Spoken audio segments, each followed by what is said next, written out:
What's up, everybody? This is Concrete Zebra with Craftmaster Productions and Studio One Tutorials.com.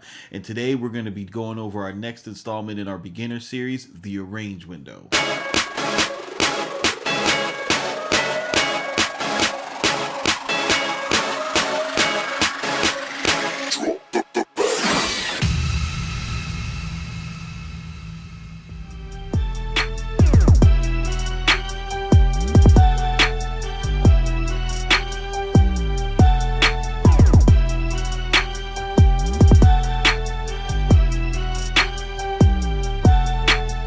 What's up, everybody? This is Concrete Zebra with Craftmaster Productions and Studio One Tutorials.com. Today we're going to be going over the Arrange window.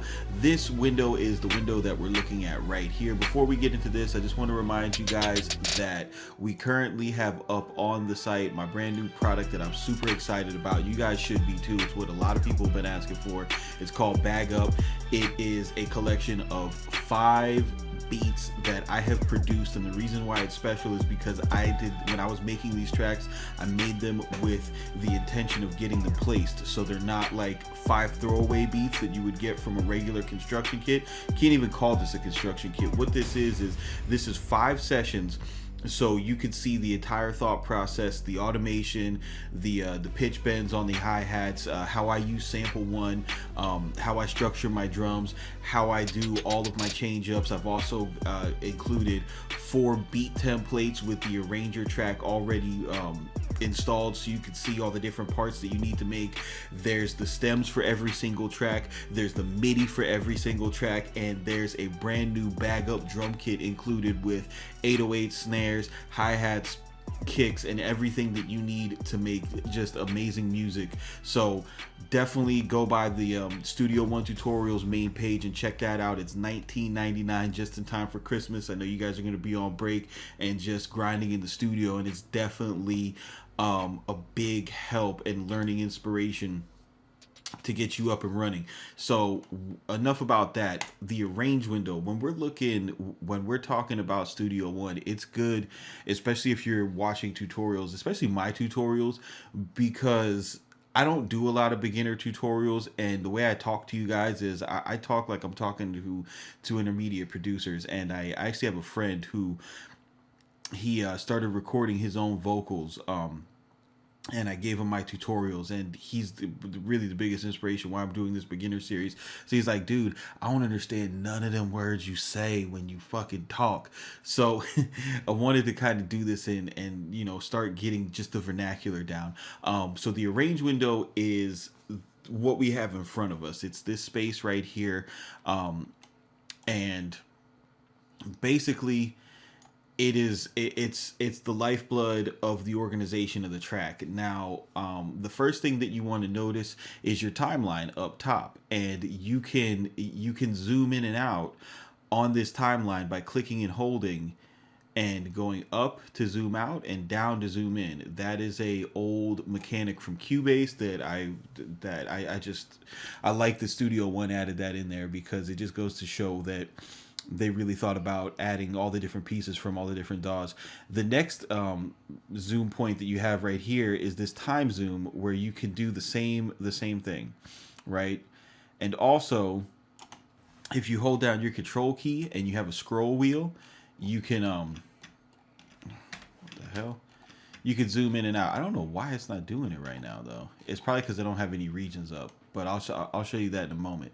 Now, the next thing that you're going to want to pay attention to when you're looking at the Arrange window is your section at the bottom. This is what you call your transport controls. Basically, it's your rewind, the beginning, end, start at the beginning, your record. This turns off and on your loop function. Over here, you have your punch-in functions for your metronome, and anytime that you see this little wrench, that is a indications of a setting menu in Studio One. So this will bring up your record panel, right? And the record panel is dope, because like for example, for my tutorials, the latency that I have to run Studio One at, the sample rate, I can't play anything on time, so I've just gotten used to input quantize for playing, and that really helps out a lot, because if you're not a particularly skilled player, and you're trying to mess around with your MIDI keyboard, and you start playing, and then once it loops back around and everything's off beat, bro, that shit'll blow your vibe. But if you put on input quantize and set your time base to like 116, dude, you're gonna love playing out your melodies, because you get to hear them played back quantized, and you stop focusing on how much you suck at playing keys and just how, you know, how inspirational your melodies are. So that's definitely a cool mode. Takes to layers is Studio One has a system in it that when you record something and you have it looped over and over again, you can say you set it up for 4 bars, you can keep all those different layers, and you can access them through the inspector window, which I'm going to cover the inspector in another video. Record replace, this will basically, if you have this triggered, it'll, if you have something looped, so say you're recording over a 4-bar loop and you mess up, when the DOS comes back around to the first bar, as you play, it's going to erase whatever you played before. So that's a really good feature. That's something that is, if you're like an MPC guy coming over, that you're gonna recognize that. And the next thing that is cool about this is you have note repeat, another feature that is often requested in a lot of DAWs, is to have note repeat, and a lot of people don't know where to find this in Studio One. It's right here, and all you got to do is have that engaged, and it will go ahead, and you hold down a key, and it'll note repeat like you're playing on the MPC or like you're playing on the machine. Undo all loops is, that's pretty much self-explanatory. Record takes is also concerning layers. Layers. I'll get more into that when I do the inspector. It's not something that I used often at all. The note repeat key, this is just so that you can set a certain key that you want to dial in on. Note erase, it works like note repeat, but just in reverse. And that's pretty much it for the record panel. This is a super powerful tool for Studio One that I notice a lot of people don't use, and when I show it to them, they're like, "Oh my god, bro, I can't believe I didn't know that was there." So again, I showed you guys this on the mixer. Whenever you see those wrenches, bro, click them. There's stuff to be had in there. This is all your this is like kind of shortcuts into the record panel. So you have the record, replace, the pre-roll, which is basically if you have if you set a spot to record, like say I wanted to record here, Studio One will actually start recording 1 bar prior to that, just so that you have it. The auto punch feature is a feature I don't really use with recording VSTs. It's something more towards like punching in vocals and things like that. Next section is you have your metronome. This will set the metronome to go off whenever you're playing. So, and then you have this function right here, which it'll play a 4-beat count, and then once it actually starts recording, the metronome will turn off. And I like that feature for when I have my drums already done, and I want to start playing instruments over top my drums. So I'll have that da da da, and then the beat, and then the recording will start, but I won't hear the metronome anymore, because once I have drums, I don't want to hear the metronome. The metronome gets mad annoying. So, for example, you press record, you get your count. All right. Tempo. and timing. So if you wanted to switch your timing, you could go in here and click, you know, so many different beat variations on this side and on this side. So that's pretty cool. Tempo, all you got to do is hover over it and use your scroll wheel, and you can turn the tempo up and down as you prefer. This is the volume of your output fader, of your master fader. See how that coincides with the master fader. Let's go ahead and normalize that. This will set you from stereo to mono, which is a good feature, especially if you're mixing your track and you want to test it for mono capability. You don't have to put an extra plugin or anything on it. You could just click that. That's awesome. This is the actual meter for your master fader, so you can always so even if you don't have your mixer up, you can see the master fader, which is very nice. Because my screen is so big, like I have a 46-inch monitor, I'm able to see bars in seconds. When you can't see this, like when you don't have the resolution this high, if you I think it's if you right click, it will, yeah, it's not, here you go. If you left click on it, you can see different different stamps. So you can have a bars time base, you can have a sample based time base, which is sample based time base is important for if you're like designing drums and you want to do different phase adjustments and things like that. That's super important. You got frames for if you're following along with videos and stuff like that. That's very important. And then you have your basic seconds, so that's good. Down here you have the ability to bring up your song setup, and you can choose your sample rate as high as your interface will allow. You could change, you have your metadata here. You have the ability to change your stretch settings. So say if you wanted to import or not if you wanted to import, but if you wanted to have an audio file in the arrange window and you wanted to change the tempo without that audio stretching, all you have to do is unclick this and it'll get rid of that, which is some people like to have that. You have your meta information here that you can always add into your songs. Your artwork, which once you export the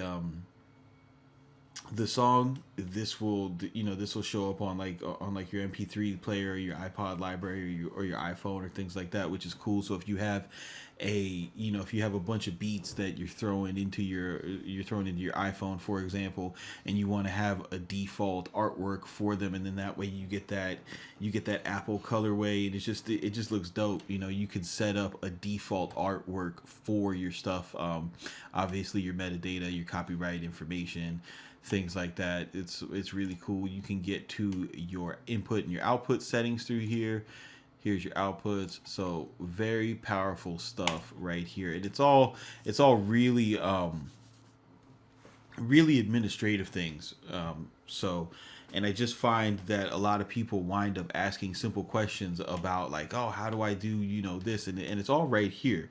You just got to know where to click. So this is your performance bar, and it's going to show your CPU. It's going to show how much RAM you're using. And when you click this button here, show devices, this is really powerful because it'll show every plugin, mixing plugin, EQ plugin, and your VSTs, and how much CPU power it's taking up. So if you're getting a whole bunch of performance spikes or stuff like that, you can zoom in, or you can zero in as you're playing the song, the exact plugin that's causing that. And then once you know that, you're just like, oh, okay, so Omnisphere is kicking this song's ass. Let me just go ahead and bounce that down and just use an audio loop, remove the plugin, and then free up that CPU. A lot of people want to know how to free up CPU. This is how you do it. You double click on performance, show devices, whatever's eating up the CPU, bounce it down to audio, get it out of the session, and now you freed up that much space. Like a good patch out of Omnisphere, sometimes, depending on your computer, it could take up 30% of your CPU space. So, I mean, that's like a third of your CPU space. So if you can open this up and have this information handy, you're going to be able to make the adjustments that you need to make in order to free up your CPU. And you should never, like, that's what I don't understand, that like when people cry about their CPU, like, you should never have a problem with CPU. Like, oh, I got all these sounds, just bounce the shit down to audio, dude. Like, it's how people make music, bro. So that's that. As far as the bottom, on top you have all of your different tools. Okay, this is your multi-tool section. So you have I really do not enjoy the multi-tool. I don't use it. But here you have your slice, erase, your pencil tool for drawing in different modulations, and you can use different shapes. So whenever you're doing automation, you want to draw, a square or a triangle or parabola or whatever, this will be your mute. This right here is your audio bend tool, very powerful tool. And this right here, you'll just click on a section of the track and listen to it. So that is that's powerful sometimes when you just want to solo in on different instruments or different audio takes or different vocal takes. This is actually something that is really good with mixing, especially mixing vocals. Here you have the help window, which, if you're not familiar with this program, you should have this up all the time, because what it does is everything that you want to know about, it will tell you, and all you have to do is hover over it, and it will give you, it's going to give you an explanation of what everything is. So this is a super powerful feature for beginners. I definitely suggest that you have that open.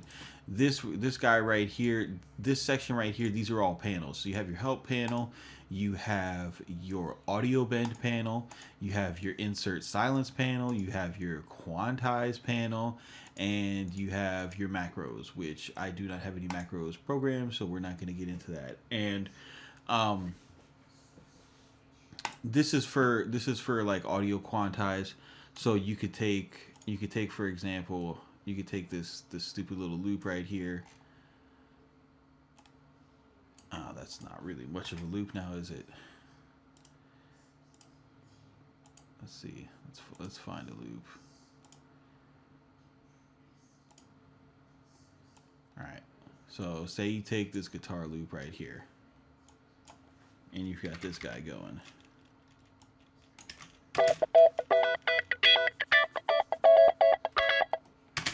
But you wanted to adjust the timing of it. So you could go ahead and click on this, press analyze. Hold on. Let me bounce that out. Click on this, press analyze, and it's going to give you bend markers now. So you can use this audio tool, right? And click on these bend markers and go ahead and start time stretching things. So say I wanted to make this, say I wanted to make like this piece longer or something, or put this note over here just to change the groove. Say I wanted to stretch this last part, just click and hold and stretch it all the way to here. I don't know why I would do that, but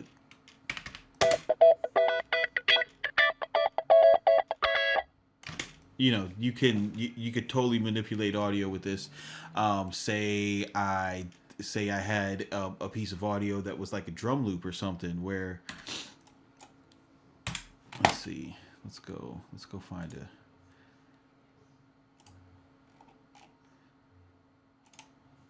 where the hell is Shroom? Here we go. So say I had These drum kits by Shroom are awesome, by the way. So say I had this guy right here, and I wanted to quantize it, so I could go ahead and highlight it. And you see, once you highlight it and you press quantize, it puts all your transients on the grid. Sounds very weird because we're at a strange tempo.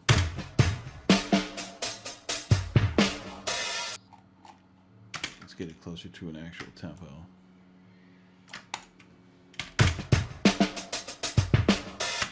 So say I wanted to make that, you know, like really on the grid.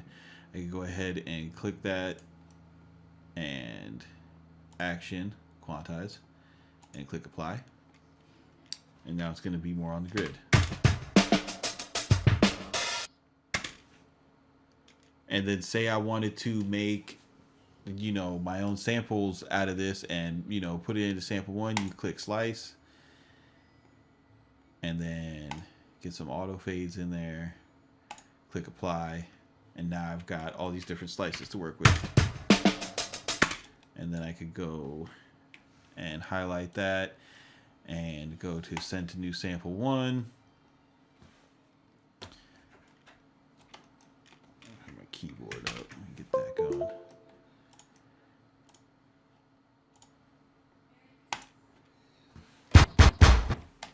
So now that I've got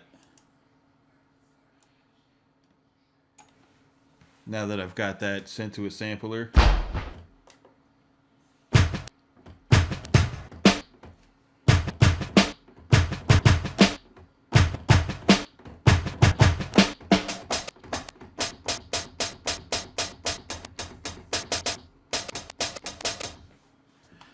and you just chop the kit right there, boom, and you've got your own drum kit out of a breakbeat. So again, really powerful things in the arrangement window that if you're not exploring, you can definitely miss out on.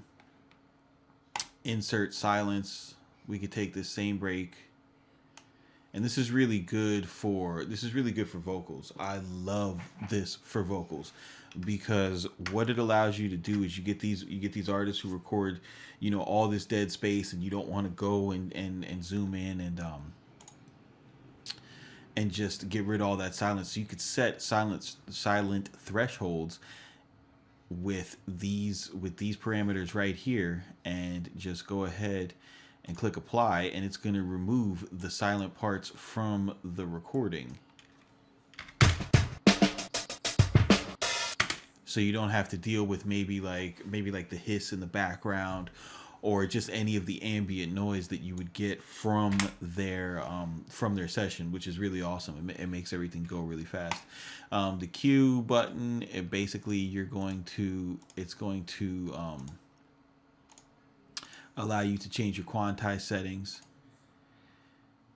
That's always great. The groove setting on here is super powerful. So say for example, these drums, right? I really like the swing of them. You know, they're not, when you zoom in, they're not really on the grid, but they just have an excellent vibe to them, right?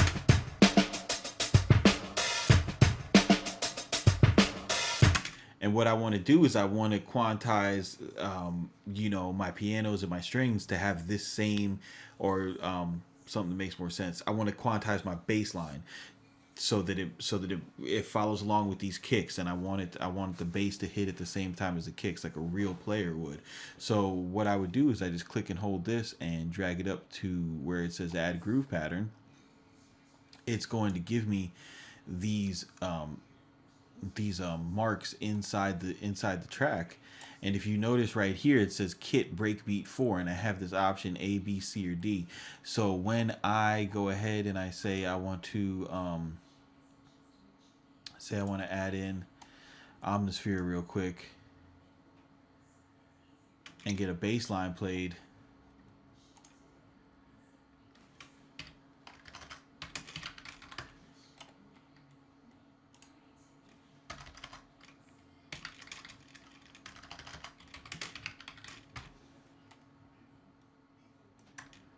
God, Atmosphere, you suck. Let me see. Let's get let's go to guitars.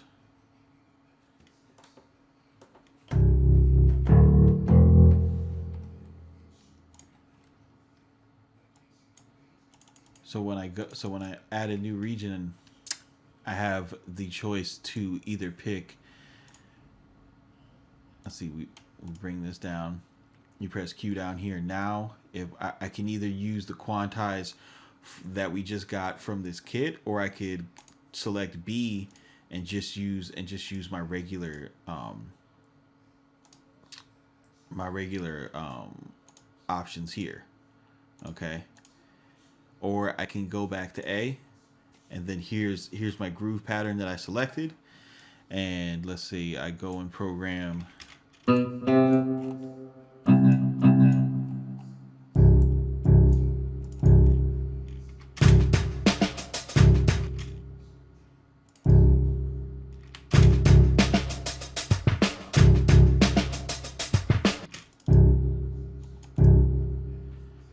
Now you see as I click those notes in, well, I have this quantize setting. If you look very closely, you see that it's giving me the same swing and the same parameters. All right. And then once I have that, I can choose this where I have this plus sign right here. I can store this as a preset, call it Shroom Groove.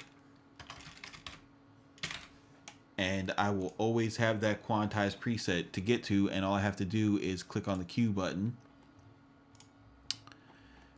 to pull that up. So that, again, another powerful feature that gets very slept on when it comes to Studio One, because, I don't know, people are afraid to click on buttons. So the next thing that we got up here, let me just get this. That's your macros. I don't really mess with macros. This guy right here is important because this is your snap to grid. If you want your cursor to snap to the grid, you click that. If you just want to click anywhere, then you turn it off. Easy. This guy right here, how do I explain what this does? Oh, this is auto scroll. This just if you play the track, the screen is going to move along with the playhead. This guy is your cursor will follow the edit position. Here is your scratch pad. Scratch pad is awesome. Basically what scratch pad lets you do is it's like having a separate arrange window, but it's not actually part of the song. It's not committed to the arrange window. So you have all the plugins that you have in the arrange window pulled up, and you can go ahead and edit the MIDI and play regions within the scratch pad, but it's not written onto the song. So, and the cool thing about it is you can add you know, different scratch pads. So it's kind of similar to Fruity Loops pattern bank, where you could have pattern 1, pattern 2, pattern 3, pattern 4, and then go in here, have them all stored up, name them whatever you want, and then just drop them into your track as a function of the arranger. So that's really great as well. And that's pretty much it for this section of the arrange window. Right here, you can navigate back to the start menu, so that's always good. Depending on how many songs you have opened up, you get to them through here, and then this will take you. This will open up a new project that is a mastering project, and that is pretty much it. As far as the arrange window, I have the Logic key commands. So in order to open the inspector, I can press I and it'll bring that up. In order to open the browser, I press B and it'll bring that up. The next part of the arrange window that you really want to pay attention to is this guy right here. And these are, again, we have this icon reoccurring. So that's going to bring us up our options. And this is going to help you out a lot with a lot of simple questions that you have. For example, instrument input, follow selection, audio input, follow selection. That's all important stuff. I get questions about this all the time. How do I colorize the whole tracks? Show the channel numbers in tracks. All those options are right here. This right here is going to bring up all the different channels that you have, and this button right here will either choose to show or hide them. This icon represents audio. This icon represents MIDI. These are folders. This is going to show automation tracks. This is going to show your layers, and this is going to show your envelopes. So, for example, if you have a whole bunch of automation in a mixing session and you're done with it and you just don't want to see it anymore, you can click this button and it'll hide all your automation tracks. If you don't want to see your MIDI tracks anymore because you're working in audio and you're just mixing, say, the vocals on one of your MIDI beats, you could click this and it'll hide all the MIDI tracks. Very powerful stuff right here. And that's what, whenever you see that icon, it's similar in the piano roll. We'll go over that in the piano roll tutorial. This is called the inspector, and the inspector is a tutorial onto itself. So we're just going to move on from that, but just know that pressing this I is how you get to it. This right here is gonna bring up your automation lanes. I don't have anything up here, but basically, if you want to get to your automation lanes, you just go ahead and click that. This right here is going to show markers, and in order to make markers, all you got to do is, all you got to do is click this plus, and what that does is it creates a play marker. So say you have, you know, different parts of your track that you want to reference, and if you have a key command to start from the beginning, it makes it easy to navigate through those parts. So whatever you have set up to your key command of this forward and this back, that's how you jump through markers. And that's good if you want to jump to different sections of the song as you're mixing. Like if you want to jump to the, you know, the hook and the bridge and go in between those parts. Or if you're recording and you don't want to have to keep on clicking back here every time the artist stops, you could set a marker and then just press comma, and then you'll go back to the beginning of that part. So it's really easy for workflow. This guy right here will open the arrange track, and as long as you have these clicked, they're gonna stay shown up there. So if you don't want to see the markers, click it on, click it off. So the arranger, this guy right here is a super powerful tool. I love the arranger. Just as an organization thing, you go ahead and click your different parts, and it will create different sections for you. The arranger is going to have its own tutorial as well, but this just makes it really easy to navigate your song. And then once you have those parts, you can treat this like the bottom of the arrange window, but rather than highlighting everything and making sure you get all your different automations and stuff, you can just highlight this stuff, press Alt and drag it, and it'll go ahead and copy all of the contained parts, automations, and envelopes for you. So that is really powerful. This guy right here is how you do tempo changes within the song. So say you wanted to change the tempo up here, you go ahead and add a tempo change, and then, you know, go up to 219 beats per minute.